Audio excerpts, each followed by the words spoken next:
In this week's podcast, you'll learn some vocabulary connected to aviation and flying. And we'll have some fun with a short dialogue from a very funny film. Welcome to Aprender Inglés con Reza y Craig.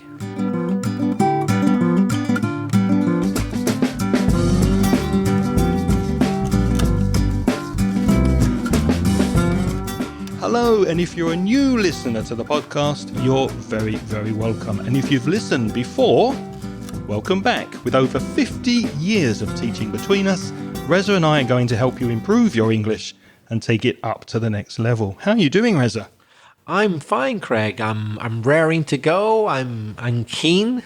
I'm enthusiastic, as always, because we love podcasting, and we hope you enjoy our podcast. Yes, we do. We're really looking forward to this episode on flying, and the motivation for today's subject comes from Erasmo from Brazil.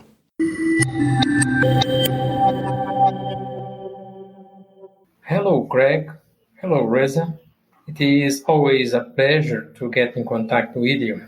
I have been listening to your podcast every week.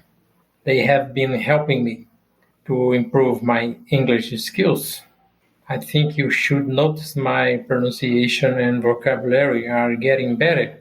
I think it's a result of my efforts to reach a good level of English. Thank you again for your help. Greg and Reza, I'd like to suggest you a topic.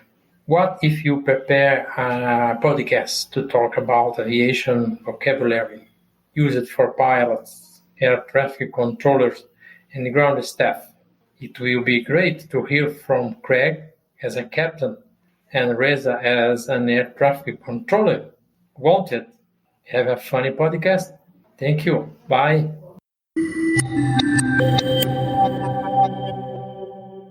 Thank you very, very much, Erasmo. Always a pleasure to get your messages. And we haven't forgotten your idea for an episode on the Amazon, but we won't get to it for a few weeks. It is on the list, so we will be speaking about that at some point in the future. Any comments on Erasmo's message, Reza? It was a very good message, very clear. And yes, we have noticed that your pronunciation and vocabulary is getting better with every audio you leave. It was a very, very good message. I noticed one tiny little thing perhaps we could improve.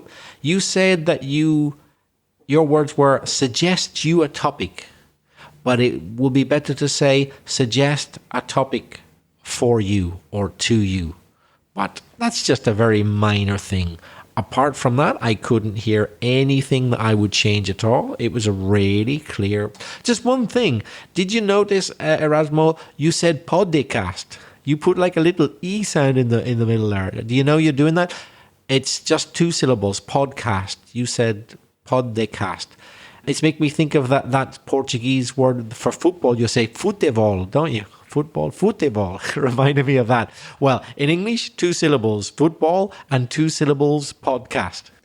And I know that you are a perfectionist, so you don't mind us pointing out very small things that can make your English even better. When you said the sentence to get in contact with you, you stressed the preposition with. You said, it's really a pleasure to get in contact with you. Prepositions are not usually stressed, especially in the middle of a sentence or phrase. They are commonly very weak. So to get in contact with you, just give it less stress. But thanks for your message, thanks for your idea, and we'll start with some vocabulary. Let's go back to basics and look at the word aircraft. Aircraft is something that flies, a mechanical object that flies, but there are other ways of speaking about aircraft, aren't there, Reza? Yes, I guess most people will know the word airplane if I say it. But I could just say plane. I don't need to say air at the beginning, airplane or plane. But there's another version which is slightly different. Instead of AIR, airplane, there's an old-fashioned, though still used way of spelling it and saying it, AERO, PLANE, and that's pronounced aeroplane. With 3 syllables. 3 syllables. Maybe that's like the Portuguese version. Futebol, podcast, aeroplane. No, I'm only joking, Erasmo. So you can say airplane or you can say aeroplane, but notice the different spelling in each one. And other things, of course, also fly. Helicopters fly. And more recently, in the last years, there's been an incredible upsurge, which means an increase in the use of drones, drone. So drones are typically unmanned aircraft. Unmanned. There's no man or woman flying the drone. They are remote controlled. So a drone is unmanned aircraft. When you talk about airplanes or planes or aeroplanes, usually what you need to know if you're interested in how it functions is it a jet engine or a propeller engine? That's basically the two types of plane that exist these days. So in the past, there were only propeller engines. So the propeller is the blades, could be 3, 4, 5, 6, maybe even a few more blades, aspas in Spanish, which go round and round and round. And they're still made today, and they still fly today, and they work perfectly well. But of course, since about the 1950s, also, we've had jet engines. So those are the ones which don't have a propeller, the more modern invention. I'm a big fan of propeller engines because when I look at a propeller, it reminds me of a fan. So I'm using the word fan in both meanings there. There's a fan on my desk because it's very hot, and that reminds me of an aeroplane propeller. And if you're a fan of something, then you like it very much. Another important distinction to know about is a passenger flight or a cargo flight. Well, that should be pretty obvious. The passenger is the person who gets on the plane because they bought a ticket and they want to go from A to B. So they get on a passenger flight. But some flights don't take passengers. They only take objects, goods, products, cargo flight. Notice in English, I am saying it right. I haven't made a mistake. It's cargo. I know the Spanish word is carga. Very strange. I don't know how that happened. So la carga in English is the cargo. We end it with O, cargo flight. 2 more expressions that we can make a difference between: scheduled flights and chartered flights. Now, with the word scheduled, there are 2 pronunciations. You can pronounce it the way that I and many British English speakers say, and that's with a very soft sh, scheduled. And in American English, it tends to have a hard k sound, so scheduled flight. Remember, you can see these words and the spelling of these terms and expressions in the show notes at inglespodcast.com/432. A scheduled flight is a flight that usually takes off and lands at a particular time on a regular basis. It has a schedule, it has a regular time and day, whereas a chartered flight tends to be more expensive. You usually go in a smaller plane, and that's the kind of thing that Erasmo does in the Amazon. He flies over the rainforest and people can charter his plane to fly over a particular area in a private plane. Though not all chartered flights are so exotic. For example, many British tourists take a chartered flight to get to Spain. What that means is they've bought a package holiday from a package holiday company, and the holiday company has arranged for the flight. So rather than them booking the flight directly with Iberia or EasyJet or Ryanair, the holiday company, the company which also arranges the hotels, etc., they have paid for a charter flight, presumably because that way they can make more money. That's a good point. The next 2 expressions are usually seen on signs at airports. Passport control is where they check your passport, and sometimes you get a stamp in your passport. And baggage reclaim is where you collect your bags, your suitcases, etc. when you arrive at your destination. Ground staff is an important word to remember when you're talking about flying. And the ground staff actually don't fly. But without them, you wouldn't be able to fly as a passenger. They are the people who work on the ground doing things like checking your ticket or walking down the queue, the line of people to make sure everything's all right. So everything done on the ground is done by the ground staff. And we're experiencing lots of problems at the time of recording this podcast in August 2022 with some airlines not having enough ground staff to attend to all the flights that are taking off and landing.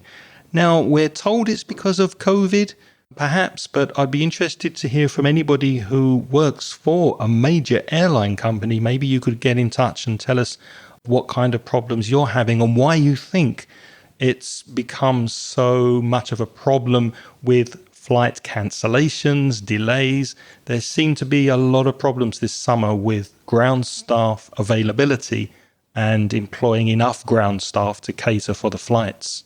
Let's get on board the plane now. That means we'll get physically into the plane.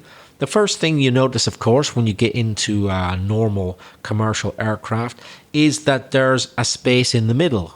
Of course, there has to be for people to walk up and down.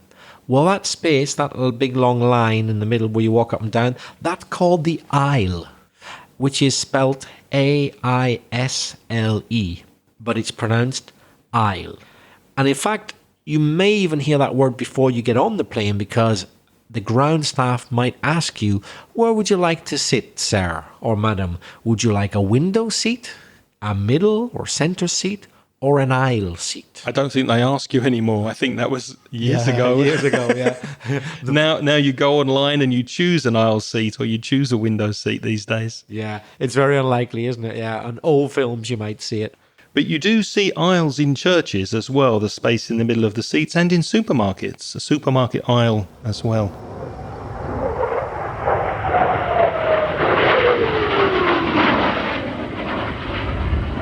Staying inside the plane, the interior of the plane, the inside is called the cabin. C-A-B-I-N. You also have cabins on ships, that's where you sleep, but the cabin of an aeroplane is anything inside. And the people who work inside the plane are called cabin crew. So the flight attendants, the people who work for safety reasons, explaining the safety procedures, serving you drinks and food, etc., they are the flight attendants. Years ago, we heard words like steward for a man, stewardess for a woman, maybe air hostess. But I don't know if you agree, Reza, those terms are not so common these days because of maybe sexism. We just say flight attendant for any sex. Yes. There is another part inside the plane which technically isn't the cabin. So we said the bit inside the plane is the cabin. That's true. Apart from perhaps the most important bit of all, the bit right at the front where the pilot and a few other people are controlling the plane. And we call that the cockpit. C-O-C-K-P-I-T. You don't get to go in the cockpit these days unless you are a person who works there and needs to be there. But I've been in a cockpit a couple of times. Unimaginable these days. But when I was a kid, and people, a long time ago, and people weren't so worried. Did they have aeroplanes in those days? I got into a hot air balloon. No, I'm not that old. They did have planes. And they weren't so worried about the threat of terrorism, which, of course, is something that people have to think about these days. Perhaps we were a bit more innocent then. And they actually let kids come and see the cockpit. It wasn't really for adults. It was for like parents to bring their kid and see, wow, this is a real plane. There's no way they would do it now, obviously. But I've been in the cockpit of really, really big planes. Me too, yeah. And they said, yeah, do that. Just don't touch that. And they hoped you didn't touch it. And I didn't. But what if they got a naughty kid who did touch the button? They said, hey, don't touch that button. What would have happened? I wonder what this knob does, or this lever, and the ejector seat throws out the pilot. The pilot is the man or woman who flies the plane and is assisted by someone next to the pilot called the co-pilot. And also you might have a first officer in the cockpit as well. What interests me about Spanish is that pilot is used for a racing car driver, which has always been strange to me because pilot for English speakers is only a person who flies something in the air. Now, going back to the cabin, I've flown recently, so has Craig, and so we're well aware of the problems, almost fights these days, which occur regarding the overhead luggage compartment, the scramble. Scramble is trying to get something done really quickly because everybody's doing it. Everybody wants to get their bag as quickly as they can up into the overhead luggage compartment. And in my opinion, that's better entertainment than anything you can see on the screen in front of you that's available for in-flight entertainment. Watching people fight and argue and wrestle and struggle, as Reza says, to put their bags up overhead is very good entertainment. Now, hopefully, when you fly, you have a smooth flight. So if something is smooth, SMOOTH, it's not hard, it's not rough, there's no problems. So hopefully, you have a normal smooth flight. But if you have a rough flight, ROUGH, rough means hard, or you could also call it a bumpy flight, BUMPY, it's as if you were hitting bumps on the road. Of course, you're not on a road. You're in the air, but it feels like a car, which is like hitting things which stick up out of the road, which we call bumps. So also for aircraft, we call that a bumpy flight. And that's caused by turbulence, TURBULENCE. I'm sure Erasmo knows that word. Turbulence in the air causes a bumpy or a rough flight. Now, if you find yourself on a red-eye flight, which means it flies very late at night, and you're flying a long distance, you'll probably have some jet lag. Now, jet lag is caused by time differences between countries. So if you fly from Europe to the west coast of America, for example, there's more than 6 hours time difference. So you might find yourself waking up in the middle of the night. You can't sleep. You get very tired during the day because for you, the time is completely different. It might be 10 hours difference, especially if you go to countries on the other side of the world like Australia. So that's jet lag. Reza, do you have any tips for people to get over or recover from jet lag? I would say get plenty of sleep on the flight if you can. Especially if it's red eye, yeah. Some people can. But if you can, do sleep on the flight. It will help you a lot. But, some people get very nervous flying. Some people have a fear of flying. I understand that. But if you can sleep, sleep. Craig, have you ever been the victim of overbooking? Many years ago, I was overbooked on a flight. 2 people, including myself and one other person, were double booked for the same seat. So they offered me a first class ticket, which I accepted. So I thought that was fantastic. So sometimes it can work to your advantage to be overbooked. They might offer you a place in business class or first class. But sometimes, of course, the plane's just too full. All the seats have been taken and there are more people in seats and they might say to you, sorry, you'll have to come back tomorrow. You might be lucky and they might put you up in a nice hotel for the night. And if you're not in a rush, that's okay. But if you've got a connecting flight, then the trouble really begins, doesn't it? Yeah, absolutely. And if you do get offered a first class or business class seat, that's called an upgrade. So if there is a double booking, then you might get offered an upgrade. Of course, you can always pay for an upgrade to get a better class of seat. Craig, have you ever been on a journey which required a stopover? Yes, I've stopped over in a few places. Now, that might be because the plane needs to refuel to put more fuel inside the plane, or it might be to let some passengers get off the plane or more passengers board the plane. There are several reasons for stopovers, but you usually find that on long-haul flights. A long-haul flight, LONGHAUL, goes very, very far, long distance. Now, Erasmo suggested earlier that we got ready for this podcast by Craig preparing to pilot the plane.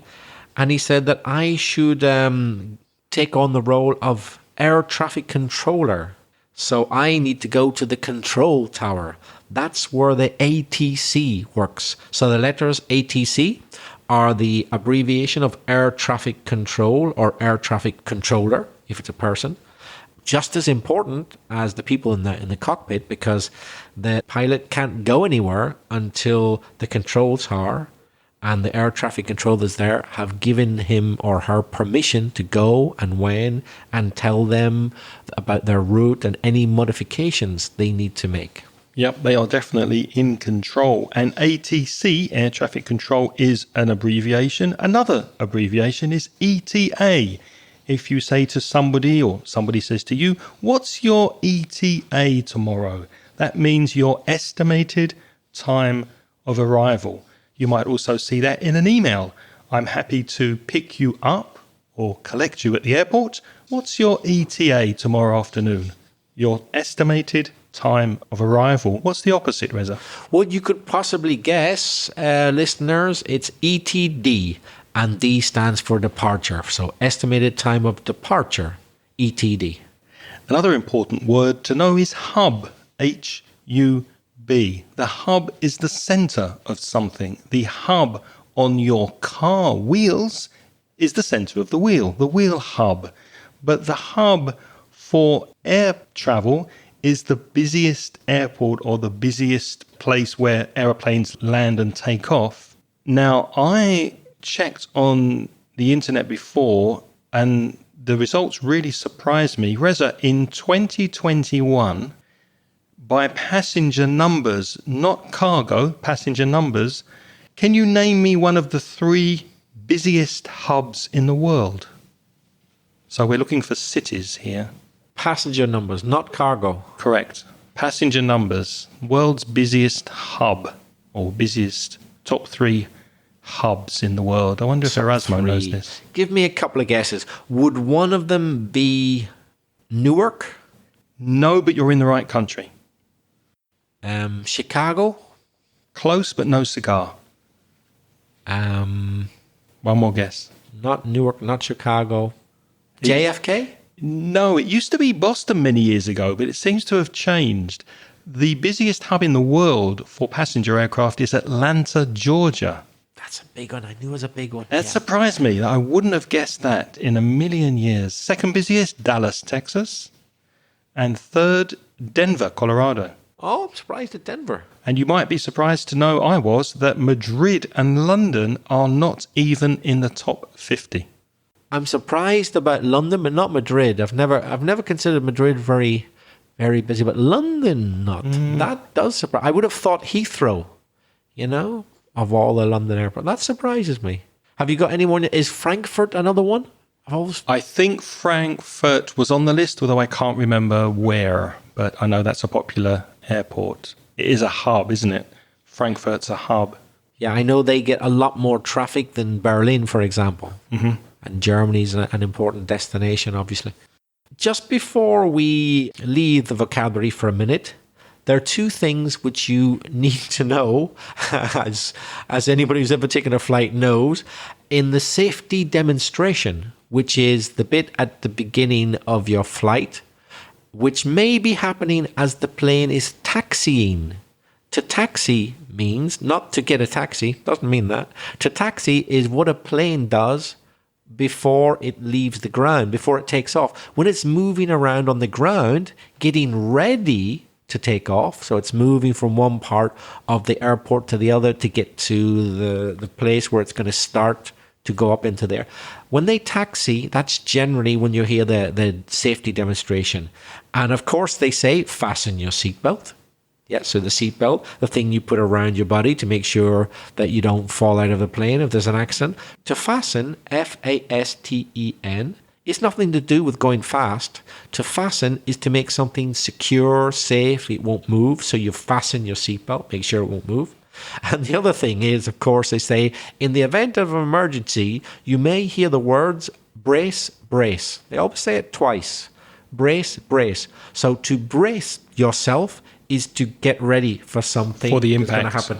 And they say brace, brace, and I think you're supposed to put your head down kind of almost between your knees. Isn't that the Yeah. brace position? Take off your glasses. So those are very important words that you need to understand. If you are in a plane, I hope it doesn't happen to you, and you hear brace, brace, that's a sign to get ready. You said to me that you generally, well, nearly always watch the safety demonstrations. Is that connected to how attractive the flight attendant is, or you're just interested in safety and health and safety? No comment. Let's just say it's a legal obligation, and I'm merely following the letter of the law.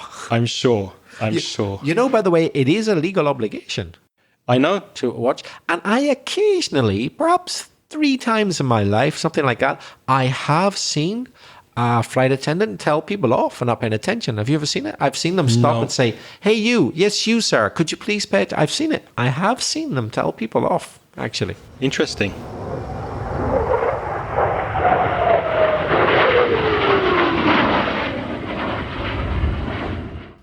Let's take you back now to 1980, and that year saw the release to the public of a very funny film called Airplane, which is a parody, a comedy looking at aeroplanes and disaster movies involving aeroplanes, but in a very comic, very light way. If you're a Spanish speaker, you can find this film by searching for Aterriza como puedes. And I will warn you that some of the scenes in this film are not exactly politically correct. So when you do watch it, if you watch it, remember it was made back in 1980, which was over 40 years ago. Now, before Reza and I perform for you a famous scene from this movie live on the podcast, 1 or 2 plays on words I think you should know about. Now, the expression I can't tell, you could say that and mean I'm not sure, I don't know.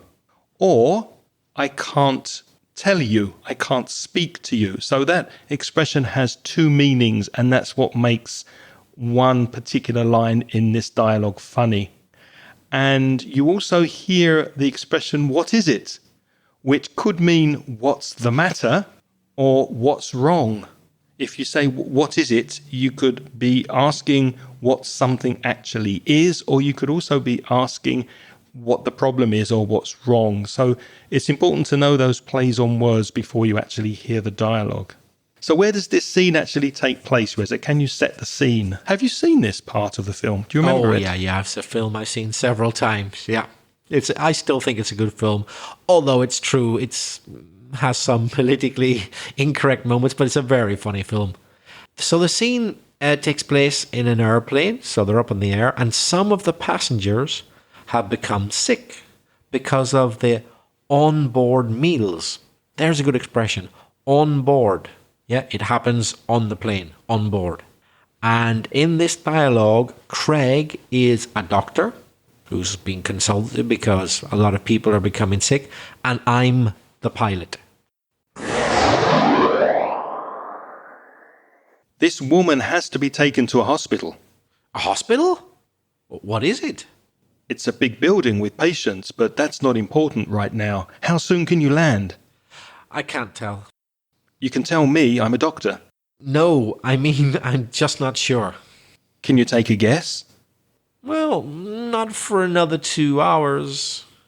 You can't take a guess for another 2 hours? No, I mean, we can't land for another 2 hours. Okay, if you want to see the original dialogue from the film, I will put a link in the show notes. I suggest you watch it because Reza and I cannot do it justice, which means we cannot read it in such an effective way. So please go look at that very short clip. And as I say, inglespodcast.com/432 is where you will find the show notes for this episode. Now, before we go, there is another very famous scene from the same film, Airplane, in which they use some flying terms that can also be confused. Now, if I said to you, Roger, what would you understand by that, Reza? Well, if it was my name, you might be calling me like saying, "Hey, Reza," I could be called Roger. Roger, yeah, it's a name, isn't it? It is a person's name in English, but on a plane, it's probably not going to mean that. If you hear someone say Roger on an aircraft, they're saying, I have received all of your transmission. So I've listened to you, I've understood it all, understood. Okay, so I say Roger. That means, okay, I heard it and I understood it. And if you're speaking on the radio and you have finished speaking and you're waiting for a reply, you can say the word over, O-V-E-R. So you're speaking, you finish speaking, you say over, and you wait for the reply of the other person. Sometimes you hear them say over and out. That's when they finish the conversation. That's at the very end. It's like, yeah, I've heard you. Yeah, that's it. Another expression used in the scene, which we've put a link to in the show notes, is clearance. Now, that's not about making something clear or clean. It's not like taking things off a table. No. Whenever you talk about clearance in flight or travel in aircrafts, you're talking about the authorization by the air traffic control. If they give you clearance, that means you are clear to either take off or land, one of the two. In other words, you can use the runway. They've given you clearance. And if a pilot is asked for their vector, V-E-C-T-O-R, they are being asked for their heading, for their direction. Which way are they flying? Which way are they going? So those four words we had, Roger, over, clearance, and vector. In the film Airplane, there's a pilot called Roger.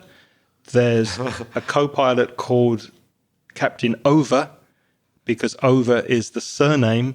There's and somebody else in the cockpit called Clarence, and there's somebody else in the cockpit called, air traffic control was Victor. So you can imagine the confusion with with Roger, Roger, over, over. Do I have clearance, Clarence? And what's your vector, Victor? So go and watch the other clip we have in the show notes, and I hope you enjoy both of those. Now, it's your turn to practice your English. Why don't you send us a voice message? There's a link in the show notes to speakpipe.com/inglespodcast, where you can record an audio of up to 90 seconds. But if you don't want to do that, you could write to us. Craig, how can people write to you? You could reach me by email, Craig, C-R-A-I-G, at inglespodcast.com. And if you prefer to write to Reza, and why wouldn't you, go to belfastreza, R-E-Z-A, at gmail.com. We'd be happy to hear from any of you with suggestions and comments for this episode or future podcasts, as Erasmo did, and especially if you happen to work for a commercial airline. Why are you guys so short-staffed at the moment? What's your opinion and what do you think? We also invite you to visit the online store at Mansion Ingles. That's store, S-T-O-R-E, mansioningles.net, and there you will find paid products to help you with your English. As we always do at the end of each episode, we'd like to give a big thank you to all of you who are helping us by supporting the podcast through the Patreon scheme. That's Patreon, Patreon. And people join that Patreon scheme and they donate money. It can be as little as $1.20 per month. Really, it's $1, but 20 cents is to pay the VAT tax. And as a thank you to people who do that, we give you instant access to recent audio transcriptions where you can see all the words, every word that we use in the podcast. If you're interested, have a look at the link. It's patreon.com/inglespodcast.